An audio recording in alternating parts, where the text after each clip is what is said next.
चलो आ रहा इकट्ठी कर ले आओ, ठीक है इकट्ठी ले आई यजमान जी।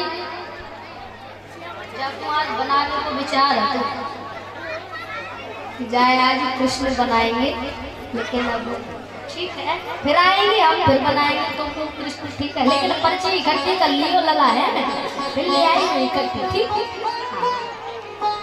तो प्यार से कहते हैं, प्रेम से कहते हैं, बुरा मत मानना हमारी बातों का। बुरा तो नहीं लगता है आपको? बुरा लगता है? बुरा नहीं मानना मेरा,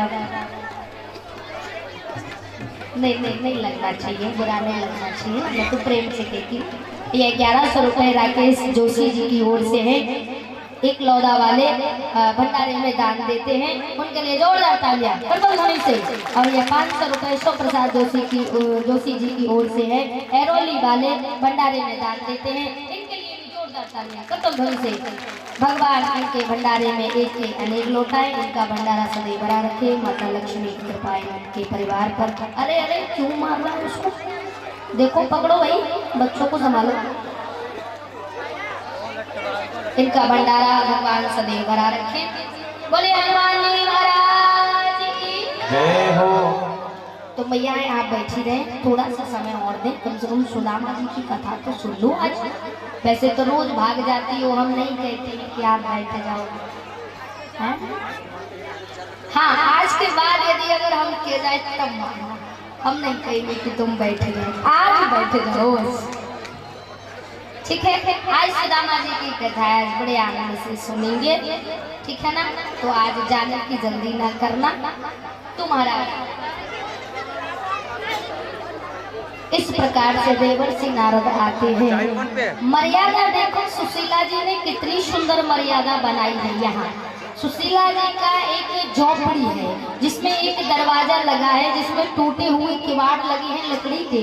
आज जैसे ही देवर्षि नारद ने कहा देवी भिक्षाम देहि भिक्षाम देहि भिक्षाम देहि, दरवाजा खोले है, किवाड़ की ओट करके कहा बाबा मैं आपको भिक्षा नहीं दे सकती। बाबा ने कहा क्यों देवी? बाबा मेरे घर सूतक लगा है इसीलिए मैं आपको भिक्षा नहीं दे सकती।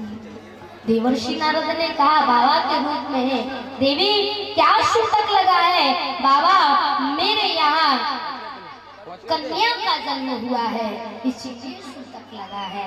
कन्या का नाम क्या है देवी? बोले कन्या का नाम है दारिद्र्य। बोले मैं तुम्हें आशीर्वाद देता हूँ कि आज से तुम्हारे घर में ये दारिद्र्य नाम का सूतक सदा सदा के लिए हट जाएगा, सदा सदा के लिए दूर हो जाएगा। ये देवर्षि नारद ने आशीर्वाद दिया और कहा देवी मुझे कुछ नहीं चाहिए, लेकिन मैंने सुना है कि जो तुम्हारे पति है ना, तुम्हारे पति का नाम सुदामा है। सुशीला जी कहती है बाबा मेरे स्वामी को इतने गरीब हैं कि तुम मेरे स्वामी का नाम कैसे जानते हो? क्योंकि बाबा संसार में आजकल गरीब व्यक्ति को कोई नहीं जानता है। मेरे स्वामी इतने गरीब है आप कैसे जानते हो? बोले ना देवी मैं जानता हूँ, और इतना ही नहीं मैं इतना भी जानता हूँ कि जो तुम्हारे स्वामी है ना, तुम्हारे स्वामी के परम मित्र मालूम है कौन है? बोले कौन है बाबा?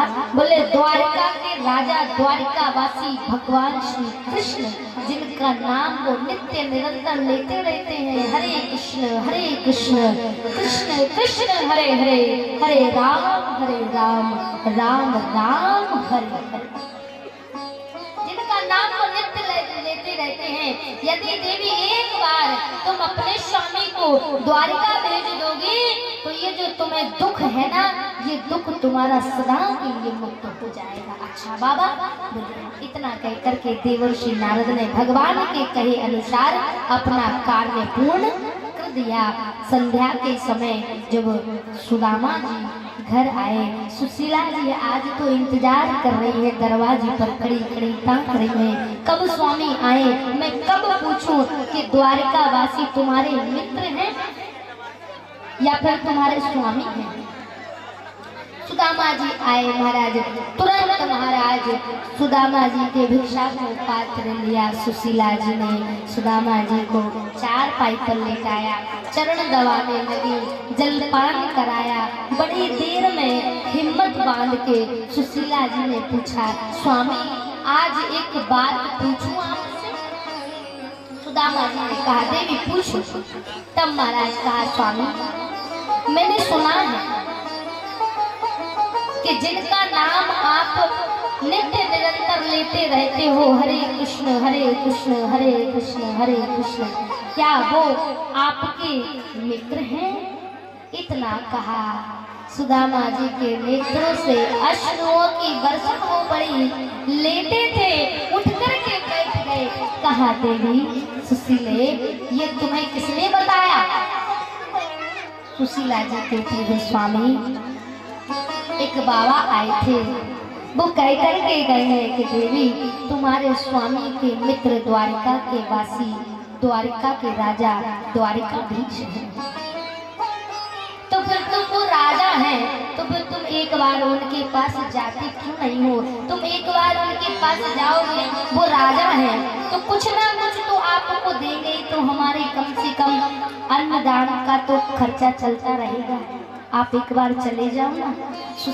सुदामा जी ने सुशीला जी की ओर हाथ जोड़ करके कह दिया, सुशीला यदि तुम मुझसे मांगने की इच्छा रखती हो कि मैं जाकर के कुछ मांगू मित्र के पास, तो मैंने आज तक कुछ नहीं मांगा, वरना मैं अभी तक कुछ मांगूंगा।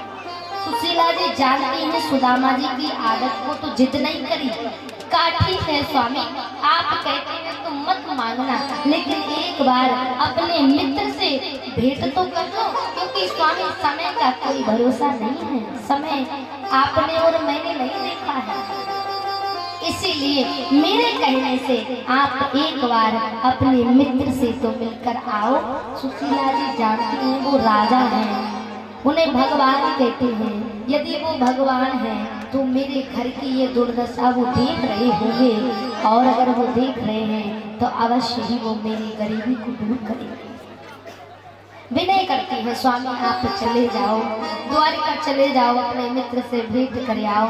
सुदामा जी कहते हैं, सुशीले मैं चला जाऊंगा, लेकिन मित्र के यहाँ खाली हाथ नहीं जाते, और मेरे घर में तो एक अन्न का दाना नहीं है, एक पैसा भी नहीं है, कुछ नहीं है। मैं अगर जाऊंगा भी तो मैं क्या लेकर जाऊंगा मित्र के पास?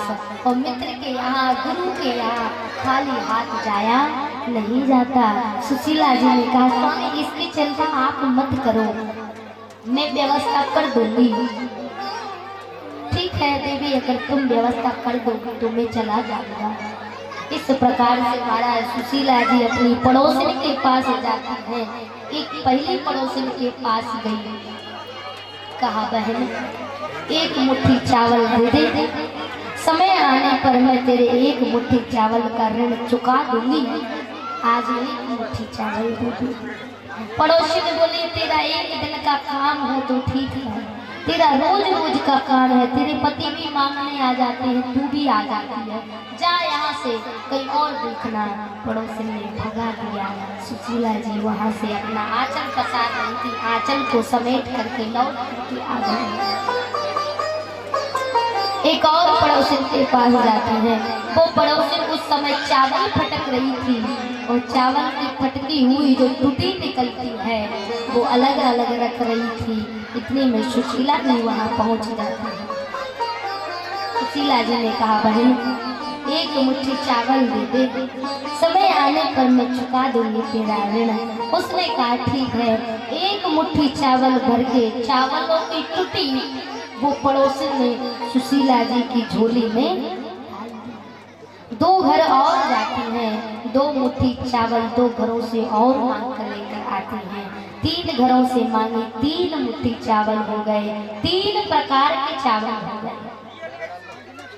मांग करके ले आए। सुदामा जी से कहा, स्वामी मैं ये चावल लेकर के आई हूँ, आप इन्हें ले जाओ। सुदामा जी बोले, सुशीले मैं ले जाऊँगा कैसे?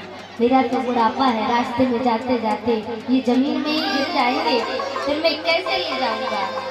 सुशीला जी ने कहा आप चिंता मत करो, मैं प्रबंध करती हूँ। पूरे घर में ढूंढा लेकिन सुशीला जी को एक वस्त्र का पटका नहीं मिला चावल को बांटने के लिए। फिर क्या किया सुशीला जी ने, जिस साड़ी से अपने तन को ढकती थी उसी साड़ी का एक हिस्सा फाड़ करके उसे डबल तिबल उसके पुत बना करके उसमें 3 मुट्ठी चावल रख करके और बांध करके और आज स्वामी को दे दिया। स्वामी ने जाना पोटली बना करके सुदामा जी को दी। सुदामा जी ने वो पोटली अपने हाथ के नीचे दबा ली। एक हाथ में डंडा है और सिर पे पगड़ी भी नहीं है, पैरों में जूते चप्पल भी नहीं है, अच्छे कपड़े भी नहीं है और कृष्ण कृष्ण करते करते आगे की ओर बढ़ते हैं। सुशीला जी ने रोक लिया, स्वामी ठहर जाओ, एक बात तो मैं भूल ही गई। बोले क्या? बोले आप जा रहे हो तो अपने मित्र को एक संदेश और दे देना मेरा। बोले क्या? बोले ये कह देना मैंने वैसे तो ये संदेश इस पोटली में छुपा दिया है। सुदामा जी ने कहा सुशीले क्या तूने कोई चिट्ठी लिख करके रख दी क्या इसमें? सुशीला बोली स्वामी मैं तो पढ़ी लिखी भी नहीं हूँ, मैं चिट्ठी क्या रखूंगी, मैंने तो सिर्फ वो संदेश छुपाया है। कहते हैं कि वो ब्रह्म है, वो भगवान है।